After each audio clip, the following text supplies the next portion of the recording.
All organizations mature and change over time. If we look at a startup and then a large enterprise, we can see just how drastic the changes are. And they are across all facets of organizational practices. This includes management focus, management style, organizational structure, strategy development, etc. However, from a week-to-week, month-to-month, oftentimes even year-to-year basis, it is difficult to notice these changes. More importantly, it can be difficult to determine when we should be making these evolutionary and transformational business changes. For example, when do we need a change in leadership? This is where maturity models come into play. Maturity models are powerful frameworks to gauge the maturity of an organization in a number of disciplines or functions. They help pinpoint the specific areas of improvement in order to reach the next level of maturity. Most maturity models qualitatively assess people, culture, processes, structures, and technology. In capturing the maturity of an organization, there are 5 dimensions to analyze. Age of the organization, size of the organization, stages of evolution, stages of revolution, and growth rate of the industry. The concept of these dimensions is captured in the framework known as Greiner's growth model and is depicted on the PowerPoint slide. Let's dig into each of these dimensions. First, let's evaluate the age of the organization. The most obvious and essential dimension for any maturity model is the age of an organization, represented on the graph as the horizontal axis. Management problems and principles are rooted in specific time periods of the organization. This is illustrated by how the same organizational practices are not maintained throughout a long lifespan. The passage of time also contributes to the institutionalization of managerial attitudes. As these attitudes become rigid and eventually outdated, the behavior of employees becomes more predictable and more difficult to change.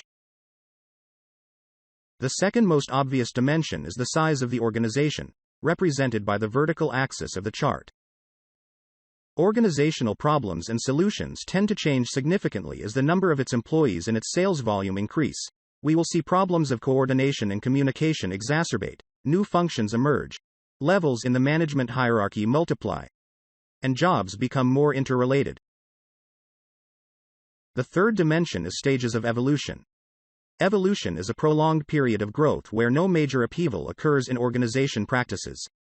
Each evolutionary period is characterized by the dominant management style used to achieve growth. Most growing organizations do not expand for 2 years and then contract for 1. Instead, those that survive a crisis usually enjoy 4 to 8 years of continuous growth without a major economic setback or severe internal disruption. As a company progresses through its stages of growth, each evolutionary period creates its own revolution.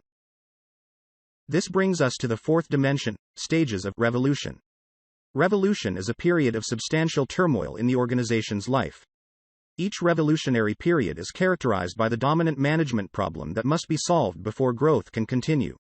Traditional management practices that were appropriate for a smaller size and earlier time no longer work and are brought under scrutiny by top-level management and by lower-level managers. During periods of crisis, those organizations unable to abandon past practices and effect major organizational changes are likely either to fold or to level off in their growth rates. The final dimension is the growth rate of the industry. The speed at which an organization experiences phases of evolution and revolution is closely related to the market environment of its industry. For example, a company in a rapidly expanding market will have to add employees quickly. Evolutionary periods tend to be relatively short in fast-growing industries, while longer evolutionary periods occur in mature or slow-growing industries. Also, evolution can be prolonged and revolutions delayed when profits come easily. For example, companies that make serious errors in a prosperous industry can still look good on their financials.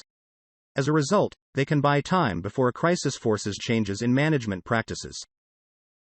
Can you relate your organization to each of these 5 dimensions of organizational maturity? Leave your thoughts in the comments below. In a follow-up video, we will be diving deeper into the Greiner growth model, where we break down how these 5 dimensions translate to 5 stages of organizational growth. Per the Greiner growth model, at the end of each stage, there is a crisis, which provides the impetus for the following stage, assuming the organization successfully survives the crisis. As such, each stage is at once a result of the previous stage and a cause for the next stage. For more information about the Greiner growth model, we have linked to a presentation framework in the description. Furthermore, in the video description below, we have included links to frameworks on all the key management concepts discussed in this video. If you are interested in becoming an expert on strategy, take a look at our offering called the Strategy Development Stream. This is a collection of over 65 best practice frameworks covering all aspects and phases of strategy. It also includes the Greiner growth model. Our frameworks are based on the thought leadership of leading consulting firms, academics, and recognized subject matter experts. Links to our relevant offerings are in the description. For effective strategy development and strategic planning, we must master both strategy and tactics. Our frameworks cover all phases of strategy, from strategy design and formulation to strategy deployment and execution, as well as all levels of strategy, from corporate strategy to business strategy to tactical strategy. Many of these methodologies are authored by global strategy consulting firms and have been successfully implemented at their Fortune 100 client organizations. We have included links to all frameworks referenced in this video in the video description. If you have any questions, please leave them as comments below. If you enjoy these types of videos on business frameworks, methodologies, and management models, then be sure to like this video and subscribe to our channel. Also, check out Flevy.com directly for thousands of best practice business frameworks and tools. We regularly publish videos like this one across a multitude of strategic management topics, from growth strategy to leadership to change management.